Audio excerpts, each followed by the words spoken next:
Here is a tutorial on how to look like you play in a metal band or a rock band.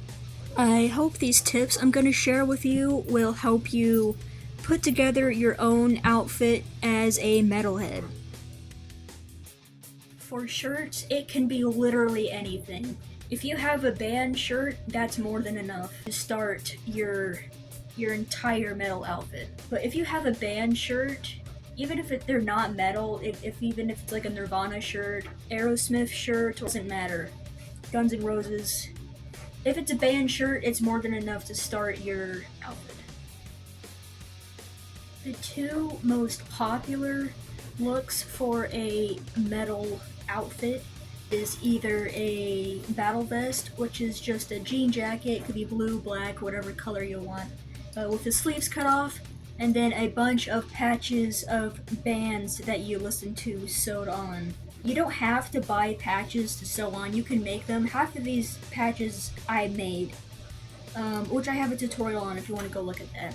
Clothing item that metalheads wear is a leather jacket exactly like this. If you look up any picture of a rock star, a metal singer, metal musician, they will be wearing a jacket like this. Picture of Iron Maiden where all of them are wearing this, and majority of Iron Maiden's pictures that you'll find, like all the band all grouped together, they'll be wearing a jacket like this. These jackets are a little hard to find where I am, but they might be a little easier to find in bigger cities. Rob Halford, Alice Cooper, Bruce Dickinson, all of the metal singers wear that specific jacket. Want to look like you're in a metal band? Get a jacket like that.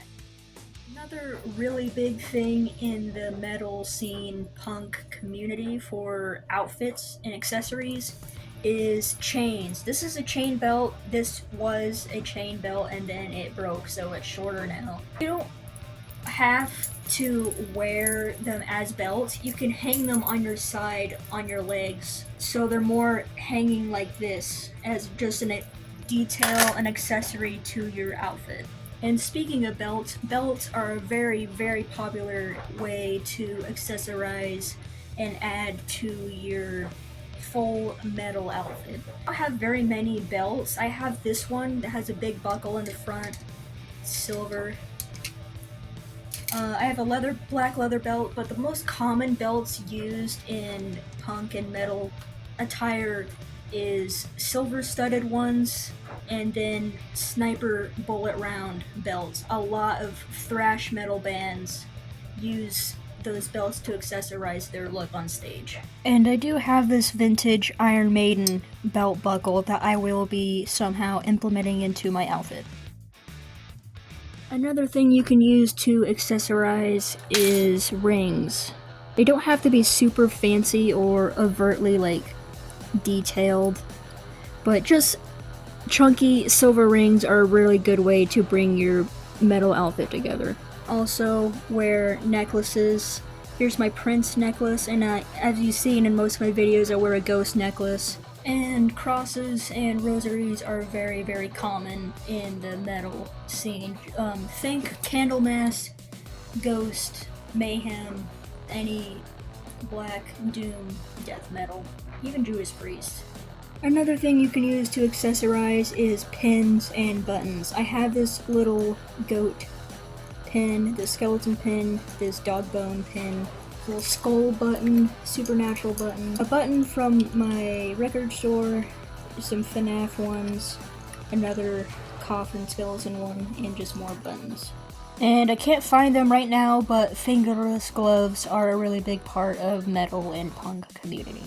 One last thing I can think of to accessorize your look is black eyeliner and black nail polish. It just gives your whole vibe, your whole outfit, a more grungy and dirty look.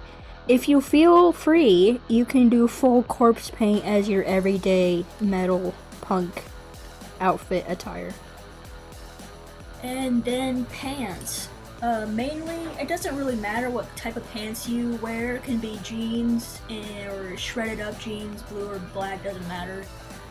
That's probably one of the most common pants that metalheads and punks wear. If you were to go full metal, get yourself some studded leather pants. I painted the back of them to be the B-side album of Iron Maiden. I painted the back of them, but on the side here it has rivets where you can lace them up with chain or whatever. Bruce Dickinson from Iron Maiden, he's very well known for his interesting pants trouser choice for his stage performances, but Bruce Dickinson wears pants almost exactly like this. And for shoes, it doesn't really matter, but the most popular and most common are Converse or chunky boots like this. Now, do you need all of this stuff to be seen as a metalhead or to be a real metalhead? Absolutely not. If you listen to a metal band or a rock band, that makes you a metalhead. You don't need band shirts, you don't need patches, you don't need vests, you don't need chains, you don't need jackets. You don't need anything. If you listen to music that is metal or rock, you are a metalhead. You don't need to spend hundreds of dollars for all of this stuff to be a real metalhead. And you don't even need to spend hundreds of dollars for this stuff. I get everything from thrift stores. So the most I've ever paid for something was $10. Got this vintage super nice leather jacket for $10. Probably not even $10, I think it was $8. Looking at thrift stores and garage sales are a huge help for building your closet for your metalhead or punk needs. Actually, the most expensive thing I got was a patch, and it was like $15. But that's because I bought it online and there was like shipping and whatever. You can get stuff as cheap as $2 to $5 at thrift stores or garage sales.